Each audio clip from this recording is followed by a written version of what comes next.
Өнөөдөр ардчлал хүний эрхийн өдөр тохиож байна. Монголчуудад 35 жилийн өмнө ардчилсан хувьсгалыг хийж шинэ үндсэн хуулиа баталснаар Монгол хүний эдлэх эрх чөлөө үндсэн хуулийн түвшинд баталгаажсан. Харамсалтай нь сүүлийн жилүүдэд Монгол улс маань хүний эрхийн индексээр ямагт ухарсан байдалтай байна. Үүнд хууль тогтоомж, хүний эрхийн зөрчил олон зүйлүүд нөлөөлж байна.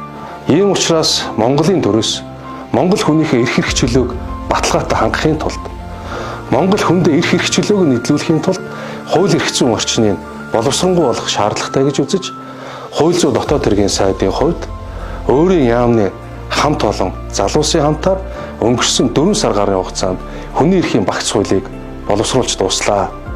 Жагсаал цуглаан эрх чөлөөний тухай хууль, хэвлэл мэдээллийн эрх чөлөөний тухай хууль, эрүүгийн хуульд орох нэмэлт өөрчлөлт, зөрчлийн хууль, зөрчил хэн шийдвэрлэх тухай хуульд орох нэмэлт өөрчлөлт зэрэг энэ багц хуулиуд батлагдсанаар Монгол хүн Монголын газар шороон дээр эрх чөлөөгөө баталгаатай эдлэх энэ боломж болцоо нээгдэх юм аа. Хэвлэл мэдээллийн эрхчлөөний хууль батлагдсанаар сэтгүүлчид мэдээллийн их сурвалжийг хамгаалах, өөрийн зохицуултын байгууллагатай байх, төрөөс сэтгүүлчдийн үйл ажиллагааны эсрэг ямар нэг гомдол гаргахгүй эрх зүйн орчин бүрдэнэ гэж бид нар үзэж байгаа.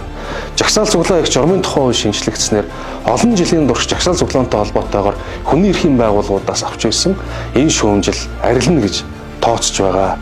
Хүний эрхийн багц хуулиуд хэрэгжигснээр Монгол улсад ардчлал хүний эрх чөлөө улам баталгаажна гэж бид итгэлтэй байгаа. Монгол хүн болж төрсний бахархал бол өөрийн эрх чөлөөт тусгаар тогтносон орондоо Монгол хүн хууль заасан эрхээ бүрэн эдлэх явдал гэж би хувьдаа итгэдэг.